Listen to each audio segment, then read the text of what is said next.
Welcome to government jobs for all Indians YouTube channel. இந்த வீடியோவில் நம்ம இப்போ ரீசெண்டாக நம்ம தமிழ்நாட்டில் வெளிவந்திருக்க பர்மனன்ட் சென்ட்ரல் கவர்மெண்ட் ஜாப் பற்றி தான் பார்க்க போகிறோம். இந்த நோட்டிஃபிகேஷனில் அசிஸ்டன்ட் கிளர்க்கு உட்பட வேரியஸ் டைப்பில் உங்களுக்கு போஸ்டிங்ஸ் கொடுத்துருக்காங்க. இனிஷியல் சேலரி பெர் மந்த்துக்கு 25,500 சொல்லியிருக்காங்க. இது இல்லாமல் எக்கச்சக்கமாக அலவன்சஸும் இருக்கும். அலவன்சஸ்லாம் சேர்த்து ஃபஸ்ட் மந்த் சேலரி உங்களுக்கு 35,000க்கு மேலே கிடைக்க நிறைய வாய்ப்புகள் இருக்குது. குவாலிஃபிகேஷன்ஸ் பொறுத்த வரைக்கும் ஒவ்வொரு போஸ்டிங்க்கும் குவாலிஃபிகேஷன் வேரி ஆகுது. இந்த போஸ்ட்டுக்கு ஃப்ரெஷர்ஸ் தாராளமாக விண்ணப்பிச்சுக்கலாம், எக்ஸ்பீரியன்ஸ் கேட்கல. அதே மாதிரி ஆன்லைன் மூலமாக விண்ணப்பிக்க சொல்லியிருக்காங்க. இன்டர்வியூ கிடையாது, ஆன்லைன் மூலமாக விண்ணப்பிக்க ஆகஸ்ட் 16ஆம் தேதி வரைக்கும் உங்களுக்கு டைம் கொடுத்துருக்காங்க. பர்மனெண்ட்டான சென்ட்ரல் கவர்மெண்ட் ஜாப் ஆப்பர்ச்சுனிட்டி தான். நம்ம தமிழ்நாட்டில் இருக்க 38 மாவட்டத்தினரும் இந்த போஸ்ட்டுக்கு எலிஜிபிள்.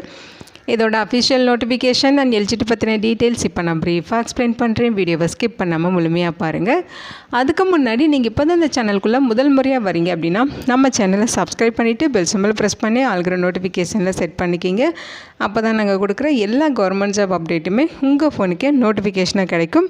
இந்த ரெக்ரூட்மெண்ட் ரிலேட்டான அப்ளைடிங் அண்ட் நோட்டிஃபிகேஷன் லிங்க் எல்லாமே இந்த வீடியோவோட டிஸ்கிரிப்ஷன்லையும் ஃபஸ்ட்டு கமெண்ட்லையும் பின் பண்ணியிருக்கேன், செக் பண்ணி பாருங்கள். இந்த வீடியோவுக்கு ஒரு லைக் கொடுத்துருங்க. நீங்கள் கொடுக்குற லைக் தான் எங்களுக்கு அடுத்தடுத்து வீடியோ போகிறதுக்கான மிகப்பெரிய மோட்டிவேஷனாக இருக்கும். இப்போ வாங்க நம்ம வீடியோக்குள்ளே போகலாம். இதுதான் இந்த ஜாபுக்கான அஃபிஷியல் நோட்டிஃபிகேஷன். முக்கியமாக இந்த வீடியோ ஒரு இண்டிபெண்ட் ரிவ்யூ வீடியோ தான். எஜுகேஷன் பர்பஸ்க்காக தான் போஸ்ட் பண்ணுறோம். இந்த போஸ்ட்டுக்கு விண்ணப்பிக்கிறதும் விண்ணப்பிக்காததும் உங்களோட சொந்த விருப்பம் தான், ஓகேங்களா? ஸோ இது பார்த்திங்கன்னா இந்த ஜாப்க்கான ஷார்ட் நோட்டிஃபிகேஷன், ஓகேங்களா? இந்த நோட்டிஃபிகேஷன் நமக்கு எங்கேருந்து கொடுத்துருக்காங்கன்னா இந்தியன் ஸ்பேஸ் ரிசர்ச் ஆர்கனைசேஷன், அதாவது இஸ்ரோலேருந்து இந்த நோட்டிஃபிகேஷன் கொடுத்துருக்காங்க. ஸோ இந்த நோட்டிஃபிகேஷனில் assistants, junior personal assistants, upper division clerk, stenographers இந்த கேட்டகரியில் உங்களுக்கு போஸ்டிங்ஸ் இருக்குது. 4 விதமான பதவிகள் ரெக்ரூட் பண்ணுறாங்க. ஸோ இது பார்த்திங்கன்னா டிபார்ட்மெண்ட் ஆஃப் ஸ்பேஸ்லேருந்து இந்த நோட்டிஃபிகேஷன் கொடுத்துருக்காங்க.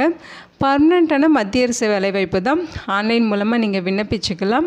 ஸோ இந்த போஸ்ட்டுக்கு பார்த்திங்கன்னா மொத்தமாக 200+ வேக்கன்சிஸ் சொல்லியிருக்காங்க. ஜோன் வைஸ் வேக்கன்சிஸ் இங்கே டீட்டெயில்டாக பிரித்து கொடுத்துருக்காங்க. கம்யூனிட்டி வாரியான வேக்கன்சிஸ் பிரேக்கப் பார்த்திங்கன்னா டீட்டெயில்டு நோட்டிஃபிகேஷனில் கொடுத்துருக்காங்க, ஓகேங்களா? அதோட லிங்க் டீட்டெயில்ஸ் இந்த வீடியோவோட டிஸ்கிரிப்ஷனிலும் ஃபஸ்ட்டு கமெண்ட்லையும் பின் பண்ணுறேன், நீங்கள் செக் பண்ணி பாருங்கள். ஸோ இந்த ஜோன் வைஸ் வேக்கன்சிஸில் நம்ம தமிழ்நாட்டுக்கு எத்தனை வேக்கன்சிஸ் இருக்குது அப்படின்னு பார்த்தீங்கன்னா மகேந்திரகிரி அப்படின்னு சொல்லி கொடுத்துருக்காங்க, பார்த்தீங்களா? ஸோ இதில் இருக்க வேக்கன்சிஸ் பார்த்திங்கன்னா நம்ம தமிழ்நாட்டு வேக்கன்சிஸ், ஓகேங்களா? நம்ம தமிழ்நாட்டில் போஸ்ட் நம்பர் 1ல் உங்களுக்கு 7 வேக்கன்சிஸும் போஸ்ட் நம்பர் 2ல் 2 வேக்கன்சிஸும் கொடுத்துருக்காங்க. ஸோ இந்த போஸ்ட்டுக்கான qualification assistants upper division clerk post number 135 இந்த போஸ்ட்டுக்கான குவாலிஃபிகேஷன் பார்த்திங்கன்னா இங்கே கொடுத்துருக்காங்க பாருங்கள். ஏதாச்சும் ஒரு கிராஜுவேஷன் நீங்கள் கம்ப்ளீட் பண்ணியிருக்கணும். அந்த கிராஜுவேஷனில் 60% மார்க் வச்சுருக்கணும். கம்ப்யூட்டர் ப்ரொஃபஷன்ஸி இருக்கணும் அப்படின்னு சொல்லியிருக்காங்க, ஓகேங்களா? ஸோ இதுதான் பார்த்தீங்கன்னா இந்த போஸ்ட்டுக்கான குவாலிஃபிகேஷன். நெக்ஸ்ட் உங்களுக்கு junior personal assistant, stenographer 2, 4, 5 post number இந்த போஸ்ட்டுக்கான குவாலிஃபிகேஷன்ஸ் இது. ஸோ இதில் என்ன சொல்லியிருக்காங்கன்னா கிராஜுவேஷன் முடிச்சிருக்கணும். ஆர்ட்ஸோ சயின்ஸோ BA BTech BCom BBA BCA இந்த மாதிரி என்ன முடிச்சிருந்தாலும் ஓகே. ஏதாவது ஒரு டிகிரி முடிச்சுட்டு 60% மார்க் வச்சு பாஸ் பண்ணியிருக்கீங்க அப்படின்னா நீங்கள் இந்த போஸ்ட்டுக்கு எலிஜிபிள். அல்லது டிப்ளமோவில் கமர்ஷியல் அல்லது செக்ரட்டரியல் ப்ராக்டிக்ஸ் இது ரிலேட்டடாக நீங்கள் டிப்ளமோ முடிச்சுட்டு 60% மார்க் வச்சுருக்கீங்க. ஸோ இந்த ரெலவெண்ட் கேட்டகரியில் 1 இயர் எக்ஸ்பீரியன்ஸ் இருக்குது அப்படின்னா நீங்கள் எலிஜிபிள், ஓகேங்களா?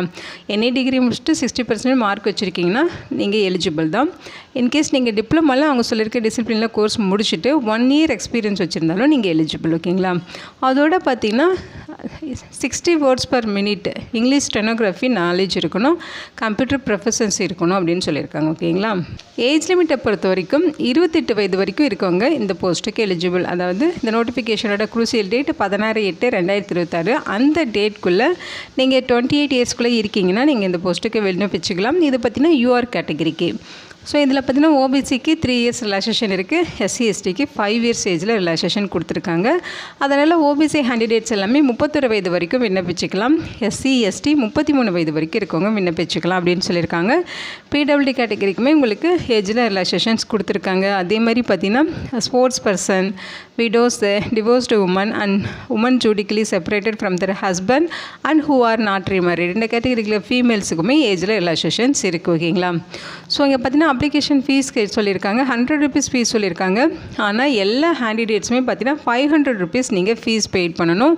ஸோ அந்த ஃபீஸ் உங்களுக்கு ரீஃபண்டபிள் தான் அப்படின்னு சொல்லியிருக்காங்க. ஓகேங்களா, அதாவது SC ST woman candidate ex serviceman இவங்கெல்லாம் பெய்ட் பண்ணுற 500 rupees வந்து 500 rupeesம் ரீஃபண்ட் பண்ணிடுவாங்க. அவங்கள தவிர்த்து மற்ற கேண்டிடேட்ஸ் பெய்ட் பண்ணுற 500 rupeesல 100 rupees மட்டும் எடுத்துகிட்டு 400 rupees ரீஃபண்ட் பண்ணிடுவாங்க. ஓகேங்களா, ஸோ உங்களுக்கு ஃபீஸ் வந்து 100 rupees தான். ஆனால் நீங்கள் அப்ளை பண்ணுறப்ப பெய்ட் பண்ணுற அமௌண்ட் 500 இருக்கும். அந்த 400 உங்களுக்கு ரீஃபண்ட் பண்ணிடுவோம் அப்படின்னு சொல்லியிருக்காங்க. அடுத்து பார்த்திங்கன்னா சேலரி லெவல் கொடுத்துருக்காங்க. அதாவது எல்லா போஸ்ட்டுக்குமே பேசிக் பே 25,500 இங்கே சொல்லியிருக்காங்க பாருங்கள். பேசிக் பே 25,500. இதோட உங்களுக்கு எக்கச்சக்கமாக அலவன்சஸ் இருக்கும். அதாவது அடிஷ்னலாக பார்த்திங்கன்னா டிஎன்எஸ் அலவன்ஸ் இருக்கும், ஹவுஸ் ரெண்ட் அலவன்ஸ் இருக்கும், டிரான்ஸ்போர்ட் அலவன்ஸு. ஸோ இந்த மாதிரி பார்த்திங்கன்னா எக்கச்சக்கமாக leave travel concession, group insurance, house building advance இந்த மாதிரி பார்த்திங்கன்னா நிறையவே அலவன்சஸ் இருக்கும். அலவன்சஸ்லாம் சேர்த்து உங்களுக்கு 35,000க்கும் மேலே ஃபஸ்ட்டு மந்த் சேலரியே கிடைக்க நிறைய வாய்ப்புகள் இருக்குது. ஸோ இங்கே என்ன சொல்லியிருக்காங்கன்னா ஜெண்டர் பேலன்ஸ் பண்ணுறதுக்காக உமன் கேண்டிடேட்ஸ் அப்ளை பண்ணுறதை என்கரேஜ் பண்ணுறோம் அப்படின்னு சொல்லியிருக்காங்க. ஓகேங்களா, ஸோ இதான் பார்த்தீங்கன்னா டீட்டெயில்டு நோட்டிஃபிகேஷன். ஸோ இது வந்து ஹிந்திலையும் இங்கிலீஷ்லையும் மிக்ஸ்டாக இருக்குது. அதனால தான் நான் ஷார்ட் நோட்டிஃபிகேஷன் வச்சு உங்களுக்கு எக்ஸ்பிளைன் பண்ணிட்டேன். ஸோ இதில் வந்து செலெக்ஷன் ப்ராசஸ் டீட்டெயில்ஸ் வந்து நம்ம இதுலேயே செக் பண்ணிக்கலாம். ஸோ இங்கே பார்த்தீங்கன்னா உங்களுக்கு ஹவு டு அப்ளை கொடுத்துருக்காங்க. இந்த போஸ்ட்டுக்கு எப்படி அப்ளை பண்ணுங்கிற இன்ஸ்ட்ரக்ஷன் கொடுத்துருக்காங்க. அவங்க சொல்லியிருக்க அஃபிஷியல் வெப்சைட்டில் போய்ட்டு நீங்கள் ஆன்லைன் மூலமாக விண்ணப்பிச்சுக்கலாம். ஜூலை 27ஆம் தேதியிலேருந்து ஆகஸ்ட் 16ஆம் தேதி வரைக்கும் ஆன்லைனில் அப்ளை பண்ணிக்கலாம் அப்படின்னு சொல்லியிருக்காங்க. ஸோ அப்ளை பண்ணுறப்போ உங்களோட மெயில் ஐடி, மொபைல் நம்பர், வேலிடான டீட்டெயில்ஸ் தரணும் அப்படிங்கிறத இங்கே சொல்லியிருக்காங்க. ஓகேங்களா, ஸோ அடுத்து பார்த்தீங்கன்னா அப்ளிகேஷன் ஃபீஸ் டீட்டெயில்ஸ் கொடுத்துருக்காங்க. ஸோ அதையுமே டீட்டெயிலில் செக் பண்ணிக்கிங்க. ஆன்லைனில் நீங்கள் அப்ளை பண்ணுறப்ப என்னென்ன டாக்குமெண்ட்ஸ் அப்லோட் பண்ணணும், அது என்ன ஃபைல் சைஸில் என்ன ஃபார்மேட்டில் இருக்கணும், அந்த மாதிரி அந்த இன்ஸ்ட்ரக்ஷன் இங்கே கொடுத்துருக்காங்க. செலெக்ஷன் ப்ராசஸை பொறுத்த வரைக்கும் உங்களுக்கு ரிட்டன் டெஸ்ட் இருக்கும். அந்த ரிட்டன் டெஸ்ட்டுக்கான எக்ஸாமினேஷன் சென்டர் பார்த்திங்கன்னா நம்ம தமிழ்நாட்டில் சென்னை அண்ட் திருச்சிராப்பள்ளி இந்த 2 லொக்கேஷன்ஸில் நீங்கள் எக்ஸாம்ஸ் வந்து அட்டன் பண்ணிக்கலாம். ஓகேங்களா, ஸோ ஒவ்வொரு போஸ்ட் வைஸ் எக்ஸாமோட டீட்டெயில்ஸ் கொடுத்துருக்காங்க. அதாவது போஸ்ட் நம்பர் 135 இந்த போஸ்ட்டுக்கெல்லாம் பார்த்திங்கன்னா single objective paper written test இருக்கும். அது 150 minutes எக்ஸாம் இருக்கும் அப்படிங்கிற மாதிரி சொல்லியிருக்காங்க. சிலபஸ் டீட்டெயில்ஸுமே கொடுத்துருக்காங்க. குவாலிஃபையிங் மார்க் டீட்டெயில்ஸும் இங்கே கொடுத்துருக்காங்க. ஓகேங்களா, ஸோ இந்த போஸ்ட்டுக்கு உங்களுக்கு ஸ்கில் டெஸ்ட்டுமே இருக்கும். ஸோ அதுக்கு பார்த்திங்கன்னா அந்த ஸ்கில் டெஸ்ட்டுக்கான டீட்டெயில்ஸுமே இங்கே கொடுத்துருக்காங்க. நெக்ஸ்ட்டு பார்த்திங்கன்னா போஸ்ட் நம்பர் 246 இந்த போஸ்ட்டுக்கான எக்ஸாம் டீட்டெயில்ஸ் கொடுத்துருக்காங்க. இதுலேயுமே உங்களுக்கு 150 minutes எக்ஸாம் நடக்கும். சிங்கிள் அப்ஜெக்டிவ் பேப்பரில் தான் கொஸ்டின்ஸ் இருக்கும். ஸோ இந்த ரிட்டன் டெஸ்ட்லேயுமே நீங்கள் பார்த்திங்கன்னா குவாலிஃபைங் மார்க் என்ன அப்படிங்கிறத மென்ஷன் பண்ணியிருக்காங்க. இந்த போஸ்ட்டுக்கான ஸ்கில் டெஸ்ட்டு பார்த்திங்கன்னா இங்கே கொடுத்துருக்காங்க. ரிட்டன் டெஸ்ட்டில் ஷார்ட் லிஸ்ட் ஆகிறவங்கள 1:5ங்கிற அந்த ரேஷியோவில் வந்து செலக்ட் பண்ணி ஸ்கில் டெஸ்ட்டுக்கு கூப்பிடுங்க. அதாவது ஒரு போஸ்ட்டுக்கு 5 பேர் அப்படிங்கிற ரேஷியோவில் அவங்க வந்து கேண்டிடேட்ஸை கூப்பிட்டு ஸ்கில் டெஸ்ட் வைப்பாங்க. ஸோ அந்த ஸ்கில் டெஸ்ட்டுக்கான டீட்டெயில்ஸுமே கொடுத்துருக்காங்க. ஸோ கம்ப்யூட்டர் லிட்ரஸி டெஸ்ட் இருக்கும், ஸ்டெனோகிராஃபி டெஸ்ட் இருக்கும் அப்படின்னு சொல்லியிருக்காங்க. அதுக்கான பேட்டர்ன் எல்லாமே சிலபஸ் டீட்டெயில்ஸ்லேருந்து எல்லாமே இங்கே அப்டேட் பண்ணியிருக்காங்க. இது ஒரு பர்மனெண்ட்டான மத்திய அரசு வேலைவாய்ப்பு. ஸோ ஆல் இந்தியன் சிட்டிசன்ஸ் இந்த போஸ்ட்டுக்கு எலிஜிபிள் தான். ஸோ இந்த போஸ்ட்டுக்கு ஆன்லைன் மூலமாக விண்ணப்பிக்க ஆகஸ்ட் 16ஆம் தேதி வரைக்கும் உங்களுக்கு டைம் கொடுத்துருக்காங்க. உங்களுக்கு ஏதாவது டவுட் இருக்குது அப்படிங்கிற பட்சத்தில் அந்த டவுட்டை கிளாரிஃபை பண்ணிக்கிறதுக்காக இங்கே ஒரு மெயில் ஐடி கொடுத்துருக்காங்க. இந்த மெயில் ஐடிக்கு உங்களோட டவுட் எல்லாமே மெயில் பண்ணி உங்கள் டவுட்டை கிளாரிஃபை பண்ணிக்கலாம் அப்படிங்கிற மாதிரி சொல்லியிருக்காங்க. ஸோ இங்கே பார்த்தீங்கன்னா உங்களோட அஃபிஷியல் வெப்சைட்டுமே அப்டேட் பண்ணியிருக்காங்க. ஓகேங்களா, ஸோ இது வந்து பார்த்தீங்கன்னா பர்மனெண்ட்டான மத்திய அரசு வேலை வாய்ப்பு தான். இதோட லிங்க் டீட்டெயில்ஸ் எல்லாமே இந்த வீடியோவோட டிஸ்கிரிப்ஷன்லையும் ஃபஸ்ட்டு கமெண்ட்லையும் பின் பண்ணியிருக்கேன், செக் பண்ணி பாருங்கள். ஸோ இங்கே பார்த்தீங்கன்னா எக்ஸாம் பேட்டர்ன் கொடுத்துருக்காங்க. Assistant and upper division clerk இந்த போஸ்ட்டுக்கான எக்ஸாம் பேட்டர்ன் இது தான். அதாவது ஜென்ரல் இங்கிலீஷில் 50 கொஸ்டின்ஸ், குவான்டிடேட்டிவ் ஆப்டிடியூடில் 50 கொஸ்டின்ஸ், ஜென்ரல் இன்டெலிஜென்ஸ் ரீசனிங் அபிலிட்டியில் 50 கொஸ்டின்ஸ், ஜென்ரல் நாலேஜில் 50 கொஸ்டின்ஸ், 150 நிமிடங்கள் எக்ஸாம் நடக்கும். அதோட டீட்டெயில்ஸ் கொடுத்துருக்காங்க. இண்டிகேட்டிவ் சிலபஸ்மே இங்கே கொடுத்துருக்காங்க. அதே மாதிரி ஜூனியர் பர்சனல் அசிஸ்டன்ட் ஸ்டெனோகிராஃபர்ஸ் இந்த போஸ்ட்டுக்குமே எக்ஸாம் பேட்டர்ன் இது தான். இங்கிலீஷ் லாங்குவேஜ் அண்ட் காம்ப்ளிகேஷனில் 100 கொஸ்டின்ஸ் இருக்கும். ஜென்ரல் இன்டெலிஜென்ஸ் அண்ட் ரீசனிங் அபிலிட்டியில் 50, குவான்டிடேட்டிவ் ஆப்டிடியூட் அண்ட் ஜென்ரல் நாலேஜில் 50ன்னு சொல்லி 200 கொஸ்டின்ஸ் இருக்கும். 150 நிமிடங்கள் எக்ஸாம் நடக்கும். அதுக்கான சிலபஸ் இது தான். ஸோ இதை வச்சு நீங்கள் இந்த எக்ஸாமுக்கு ஈஸியாகவே ரெடி ஆகிக்கலாம். ஸ்டெனோகிராஃபி டெஸ்ட் ரிலேட்டடான டீட்டெயில்ஸுமே கொடுத்துருக்காங்க. அதேமாதிரி டிரான்ஸ்கிரிப்ஷன். ஸோ இங்கே பார்த்தீங்கன்னா இங்கே டீட்டெயில்ஸ்லாம் இருக்குது, செக் பண்ணி பார்த்துட்டு அதுக்கேற்ற மாதிரி நீங்கள் எக்ஸாமுக்கு ப்ரிப்பேர் ஆகிக்கிங்க. இதோட லிங்க் டீட்டெயில்ஸ் எல்லாமே இந்த வீடியோட டிஸ்கிரிப்ஷன்லையும் ஃபஸ்ட்டு கமெண்ட்லையும் பின் பண்ணியிருக்கேன், செக் பண்ணி பாருங்கள். இந்த வீடியோ உங்களுக்கு யூஸ்ஃபுல்லாக இருக்கும்னு நினைக்கிறேன். உங்கள் ஃப்ரெண்ட்ஸ் அண்ட் ஃபேமிலி மெம்பர்ஸ்க்கு நிறைய பேருக்கு இதை ஷேர் பண்ணுங்கள். இந்த போஸ்ட்டுக்கு விண்ணப்பிக்க இன்ட்ரெஸ்ட் இருக்கவங்க விண்ணப்பிச்சுக்கோங்க. Thank you so much and bye.